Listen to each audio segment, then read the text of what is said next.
बहुत शुक्रिया स्पीकर साहब आपका इस ऐवान में।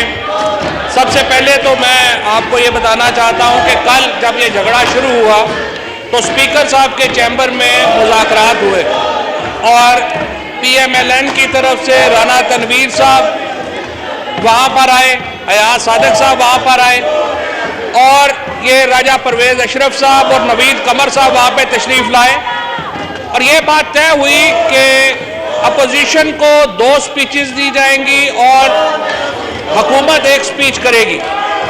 ये बात तय हुई, लेकिन बदकिस्मती से जब ये लोग वापस आए और चैम्बर में पहुंचे तो मुझे पता चला है कि लंदन और इधर जाती उमरा से, लंदन से और जाती उमरा से एक कॉल इनको मौसूल हुई जिसमें बाप और बेटी ने बाकायदा अयाज सादिक साहब को झिड़के दी और राना तनवीर साहब को झिड़के दी कि आपकी जुर्रत कैसे हुई है कि आपने ये मुआहदा किया। और उसके बाद ये आप देखें कि ये अब्बासी साहब जो इस वक्त ये प्रोटेस्ट लीड कर रहे हैं, इस प्रोटेस्ट को ये रिजाइन कर चुके थे और मरियम नवाज ने ये कहा अब्बासी साहब को और अपने देवर ये सफदर रवान साहब के जो भाई हैं इनको कहा कि इस्तीफे दे दो और स्पीकर के मुंह पे मारा इस्तीफे। और ये दोनों आपके पास आए स्पीकर साहब और दोनों आपके पांव में बैठ गए कि खुदा के लिए हमने इस्तीफे नहीं दिए। ये और अब ये बैठे हुए ये प्रोटेस्ट कर रहे हैं और पीपल्स पार्टी की स्पेशली मैं शाजिया मरी जो हैं उनको बड़ी मुबारकबाद देना चाहता हूं। जिस तरीके से उन्होंने PMLN को आज इस्तेमाल किया है कि चोर चोर के जो सारे पोस्टर हैं ये शाजिया मरी बना के लाई हैं और चोरों को ही हाथ में दे दिया है कि चोर चोर के पकड़ के लेके खड़े हो जाए। हमें पता है, पहली बात यह है कि हमें पता है कि आप माशाल्लाह कायद से लेकर के कारकुनों तक सारी चोरों डाकुओं की पार्टी है अल्हम्दुलिल्लाह। तो हमें ना बताएं, हमें पता है आपका। जनाब स्पीकर, जिस तरह से जनाब शाह महमूद कुरैशी साहब ने बड़ी तफसील से आपको बैकग्राउंड दिया इस तरमीम का, और ये बड़ी अहम तरमीम है, इस तरमीम के ऊपर बड़ी तफसीली बहस दरकार है। 26वीं आईनी तरमीम पाकिस्तान के आइन के ढांचे से मुतल्लिक है। अब आइन का भी इनको नहीं पता। ये आप देखिए कि सारी जो इनकी इलेक्टेड लोग हैं ये पाकिस्तान के आइन को डेस्क बजाने के लिए इस्तेमाल कर रहे हैं। इससे आप अंदाज़ा लगा लें इनका क्या हाल है। और अनफॉर्चुनेटली यहाँ पे 2-4 लोग ऐसे आ गए हैं जो कि सरगोदा वगैरह में ट्रक वगैरह चलाते थे, उनको पता ही नहीं है कि ऐवान क्या है, उसकी हैसियत क्या है, उसकी कदर क्या है, और इस तरह से फाड़ फाड़ के जो है वो फेंक रहे हैं, जूता उठा रहे हैं। और एक साहब ने तो ये किया है, मुझे उम्मीद है कि PTV के कैमरे ने कैप्चर किया होगा कि उसने अपना जूता उतार के लहराया है, यानी इसको अपने घर में किसी ने तमीज नहीं सिखाई, वो ऐवान में पहुंच गए। और इससे आप एक अंदाजा लगा सकते हैं इनकी सियासी तरबियत का, इससे आप एक अंदाजा लगा सकते हैं कि किस किस्म के लोग। एक साहब जो है वो तंजीम साजी तक पहुंच गए हैं, यहाँ पे आ गए हैं, तंजीम साजियाँ करते करते यहाँ पर पहुंच गए हैं। दूसरे साहब जो है वो ट्रक चलाते चलाते यहाँ पे पहुंच गए हैं। तीसरे के अपने 3-4 रक्शे हैं वो चलाता है। ये तो इनके वाहन है माशाल्लाह, और इनकी हालत देख ले जो इन्होंने ये किया है। तो इनको आइन की अहमियत का नहीं पता, इनको ये नहीं पता कि इस आईनी तरमीम का मतलब क्या है, इनको ये नहीं पता कि आमिर डोगर साहब क्या जो है वो करेगी। आमिर डोगर साहब, ये अपोजिशन के इनसे आप मुज़ाकरात करें, इनको जरा आप बैठे इनके साथ, राजा परवेज़ अशरफ के साथ और इनके साथ प्लीज आप इनके साथ मुज़ाकरात ये कोई फायदा नहीं है स्पीकर साहब के। इनकी जो डोरे हैं वो ऐवान के अंदर हिल ही नहीं रही हैं तमाम। ये तो बेचारे कठपुतली हैं जो यहाँ पे सारे हमारे सामने खड़े हैं। इनकी डोरे किसी की लंदन में है, किसी की कराची में है, और वो जो ऐवान के बाहर लोग बैठे हुए हैं जो कि स्ट्रेंजर टू द हाउस है, वो इन पुतलियों की तारे हिलाते हैं। लिहाजा इनसे आप मुज़ाकरात करें या ना करें उसका कोई फायदा नहीं है। जनाब स्पीकर, अब मैं इस तरमीम की तरफ आना चाहता हूँ क्योंकि ये बड़ी अहम तरमीम है। शाह महमूद कुरैशी इसलिए- साहब, आप जरा आए, एक दफा अपोजिशन के इनसे आप एक दफा मुज़ाकरात भी करें। बराए मेहरबानी इधर आ जाएं, आप एक दफा इधर आ जाएं। सर, कोई फवाद चौधरी साहब स्पीच कर रहे हैं, आप आके एक दफा बात भी करें। कोई फायदा नहीं है जी। कोई जबान किसी की होगी कितनी देर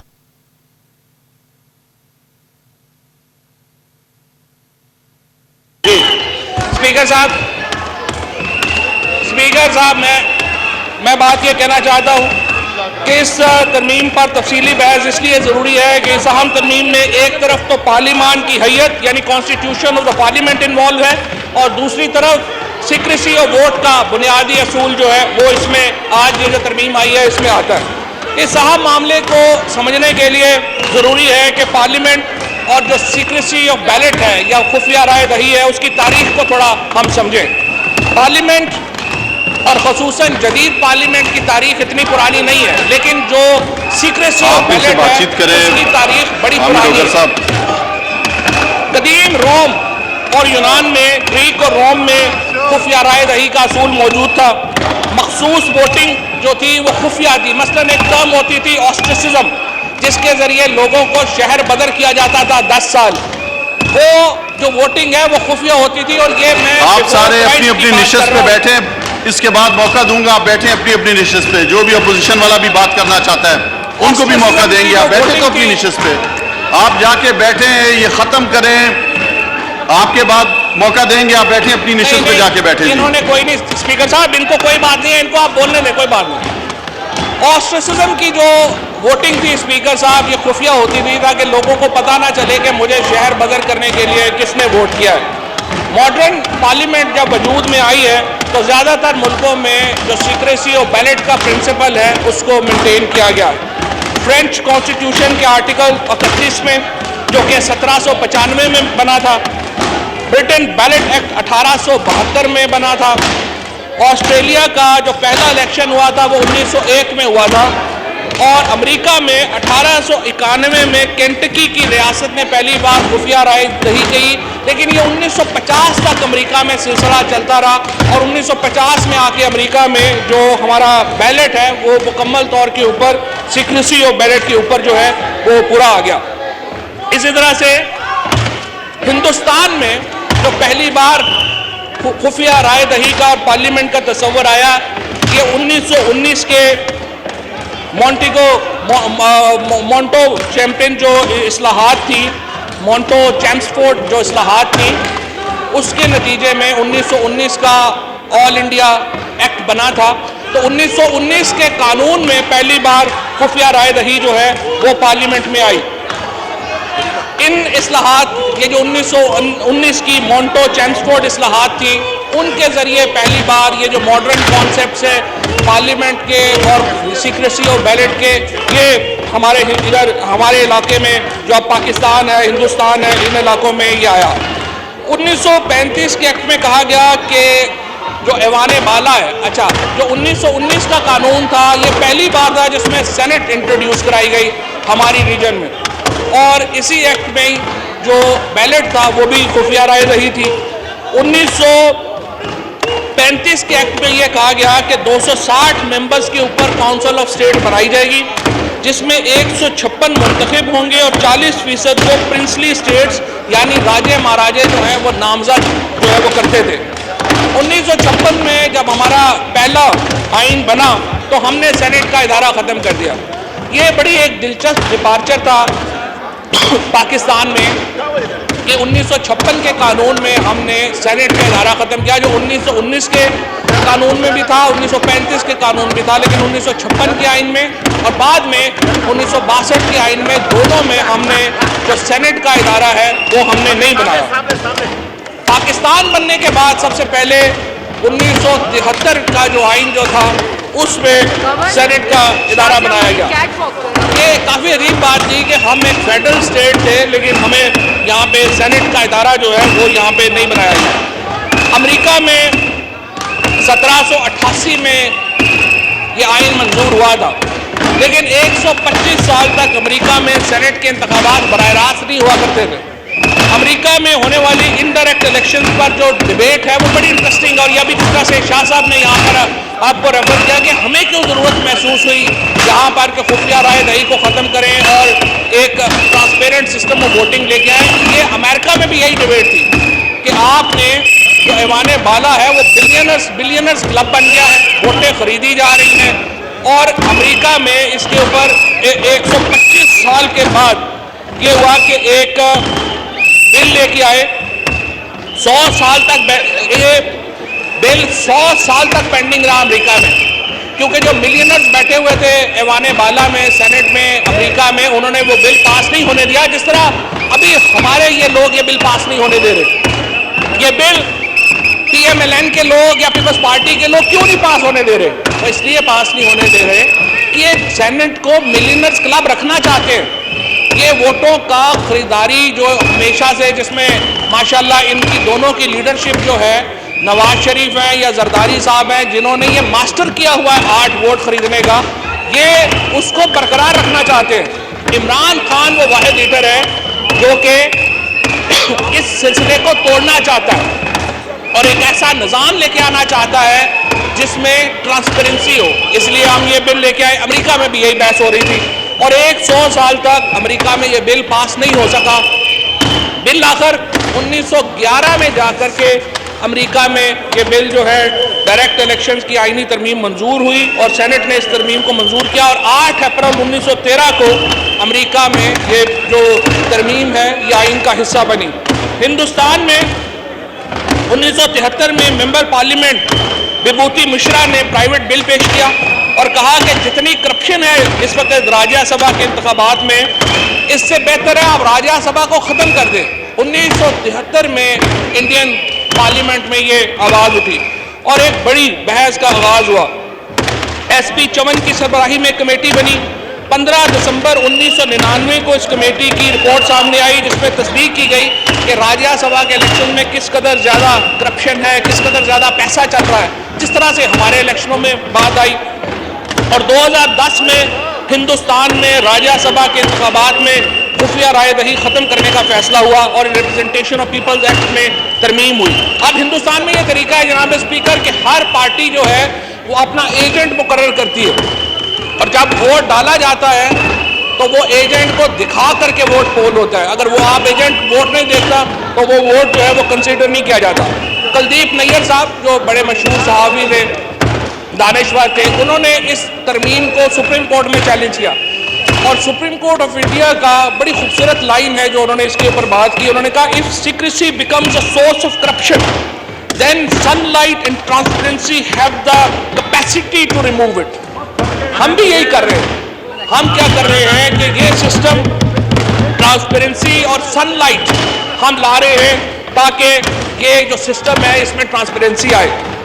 अब हो क्या रहा था जनाब स्पीकर, आपको याद होगा, आप हिस्सा थे उस प्रोसेस का जब पिछले सेनेट इलेक्शन में 20 MPs सिटिंग MPs को PTI में पता चला कि उन्होंने वोट बेचे। इमरान खान वो वाहिद लीडर था जिसने ये फैसला किया कि सिटिंग हो या कुछ हो, उसने उठा के वो सारे लोग बाहर फेंके। किसी और लीडर में ये जुर्रत नहीं थी। अभी सेनेट के इलेक्शन जब चेयरमैन की बारी आई, आपने देखा कि इन्होंने जोर लगाया और कहा कि सादक संजरानी साहब के खिलाफ जिन लोगों ने, हमारे लोगों ने उनको वोट दिया, हम कार्रवाई करेंगे। लेकिन एक आदमी के खिलाफ कार्रवाई नहीं कर सके। क्यों कार्रवाई नहीं कर सके? क्योंकि नून लीग और पीपल्स पार्टी की अपनी लीडरशिप को पता है कि वो खुद रोज बिकते हैं, तो MNA सेनेटर बिकते हैं, तो उनके खिलाफ वो क्या कार्रवाई करें? सारा बिकाऊ माल जो है वो इस वक्त जरदारी और नवाज शरीफ अपनी गोद में लेके बैठे हुए हैं और इसलिए आज जिस तरमीम की मुखालफत कर रहे हैं, ये तरमीम क्या है? ये तरमीम कहती है कि जो MPs वोट डालेंगे सेनेट के उम्मीदवार का, वो वोट ओपन होगा। मीडिया को भी पता होगा, MNAs को भी पता होगा, पार्टी लीडरशिप को भी पता होगा कि जो मेंबरान हैं उन्होंने वोट किसको दिया है। लेकिन जो ये आज आप देख रहे हैं जिस तरीके से इसकी मुखालफत की गई है, जिस तरीके से ये PMLN के सारे चमचे कच्चे यहाँ पे जमा हुए हैं, उससे आप अंदाज़ा लगा सकते हैं कि यहाँ पे एटीट्यूड क्या है और क्यों ये लोग नोटाक्रेसी के खिलाफ, क्यों ये लोग बिकाऊ के खिलाफ, क्यों ये लोग पैसों के खिलाफ खड़े नहीं हो सकते। क्योंकि इसकी तमाम जो लीडरशिप है वो कंप्रोमाइज्ड है। इतनी कंप्रोमाइज लीडरशिप, इतनी इखलाकी पस्त हालत की लीडरशिप पाकिस्तान की तारीख में जनाब स्पीकर नहीं आई जो आज हमें अपोजिशन में जिस लीडरशिप का सामना है। और इसलिए इनकी हैसियत ये है कि ऊपर जाके स्पीकर साहब से मुआहदे करते हैं, नीचे आते हैं एक फोन के ऊपर सारे ढेर हो जाते हैं और एक तमाशा लगा के इन्होंने जो है वो रखा हुआ है। तो जिस तरह शाह साहब ने कंक्लूड किया, बात की, हमने अपना केस पाकिस्तान के अवाम के सामने रखा है।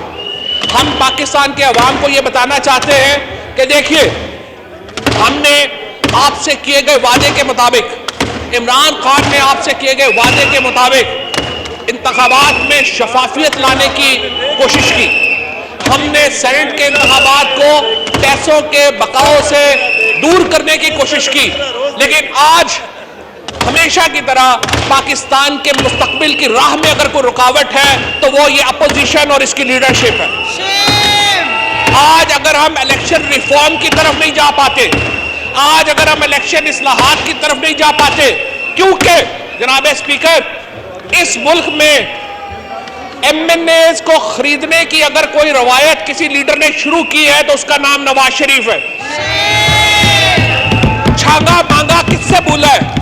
ये तो शाजिया मरी, अभी बेनजीर भुट्टो शहीद हो गई है, तो पीपल्स पार्टी की ये जुर्रत है कि चार्टर ऑफ डेमोक्रेसी जिस पे बेनजीर भुट्टो के साइन है, जिसकी क्लॉज 23 कहती है कि सेनेट का इलेक्शन ट्रांसपेरेंट होगा, आज बिलावल भुट्टो की, नवीद कमर की, शाजिया मरी के ये जुर्रत है कि बेनजीर भुट्टो के लिखे हुए अल्फाज के खिलाफ जा रहे हैं और खुद मामे बनते हैं। बेनजीर भुट्टो के नाम के ऊपर इलेक्शन जीतते हैं ये लोग। इनकी अपनी टके की हैसियत नहीं है। इनका अपना हाल तो ये है, स्पंज किया जाए जी, ये इनका अपना हाल ये है कि इनको अपने खानदान में नाम बदलने पड़ते हैं, भुट्टो रखना पड़ता है नाम। और जो बेनजीर भुट्टो का लिखा हुआ वर्ड है, जो बेनजीर भुट्टो शहीद का वादा है पाकिस्तान की कौम के साथ, उसके ऊपर ये गद्दारी कर रहे हैं। ये इनकी हालत है। और आज सिंध के लोग, आज पाकिस्तान के लोग इनका असल चेहरा देख रहे हैं। और ये जो है नवाज शरीफ एंड कंपनी, इन लोगों की जरा सुनिए, छांगा मांगा अगर पाकिस्तान में शुरू हुआ, ये जो खरीदे जाते हैं लोग और बेचे जाते हैं, उसको क्या कहा जाता है? उसको कहा जाता है छांगा मांगा की सियासत। ये छांगा मांगा की सियासत किसने शुरू की? ये छांगा मांगा कौन पाकिस्तान में लेके आया? ये अल्हम्दुलिल्लाह मियां नवाज शरीफ और उनके राइट और लेफ्ट में बैठे हुए लोग लेके आए। ये वो लोग हैं जनाब स्पीकर, जिन्होंने उसामा बिन लादेन जैसे दुनिया के दहशतगर्द से $10 मिलियन ले लिए। अच्छा, लेकिन जनाब स्पीकर, मैं आपको मजेदार बात बताऊं, इतने बड़े फ्रॉडी है अल्हम्दुलिल्लाह। उसामा बिन लादेन जिससे दुनिया डरती थी कि बंदा मरवा देगा, या ऑब्वियसली इतना बड़ा वो था, इन्होंने $10 मिलियन लिए नवाज शरीफ साहब ने, और वो पैसे भी खा गए, वो भी नहीं लगाए उसमें। आप अंदाजा, और इनके फ्रॉडियों का अंदाजा लगाए, वो पैसे इन्होंने बेनजीर भुट्टो शहीद के खिलाफ लिए तहरीके अदम-ए-एतमाद के लिए, और तहरीके अदम-ए-एतमाद के लिए पैसे लेके उसामा बिन लादेन से वो बैगों पे ले गए और अपने अकाउंट्स में जमा करवा दिए। क्योंकि बाद में जिसने पैसे दिए, जो बिचौला था, उसने कहा कि अगर ये पैसे लगा देते तो नो कॉन्फिडेंस पूरी हो जाती, लेकिन ये वो पैसे भी खा गए, यानी उसामा बिन लादेन के पैसे भी खा के जो है वो बैठ गए। अब दूसरा, इनके साथ जो फजलुर रहमान साहब और JUI साथ मिली हुई है, इनके घर और दफ्तर भी जो है वो लीबिया के पैसों से और इराक के पैसों से बना हुआ है। मतलब इनको शर्म नहीं आती कि पाकिस्तान में सियासत करते हैं? कोई लिबिया से पैसे ले रहा है, कोई इराक से पैसे ले रहा है, कोई उसामा बिन लादेन से पैसे ले रहा है, कोई किसी के पाँव में पड़ा हुआ है, कोई किसी के पाँव में पड़ा हुआ है। आप इनकी अखलाकी हैसियत इसलिए देखें कि कभी भी इस तरह के अमेंडमेंट को सपोर्ट नहीं करेंगे। जिस अमेंडमेंट के ऊपर, जिस अमेंडमेंट से ट्रांसपेरेंसी आए, जिस अमेंडमेंट से शफाफियत आए, कि कोई ऐसी अमेंडमेंट जो है उसके हक में वोट नहीं देंगे। लेकिन आज रिकॉर्ड के लिए साबित हो गया कि आज पाकिस्तान तहरीक इंसाफ तारीख के सही तरफ खड़ी है और ये लोग हमेशा की तरह तारीख के गलत साइड के ऊपर खड़े हैं। बहुत शुक्रिया स्पीकर साहब। असद उमर साहब ने तकरीर करनी है और उन्होंने जाना है और उन्होंने मुझे रिक्वेस्ट की है कि आप मुख्तसर करो तो मैं जी जनाब।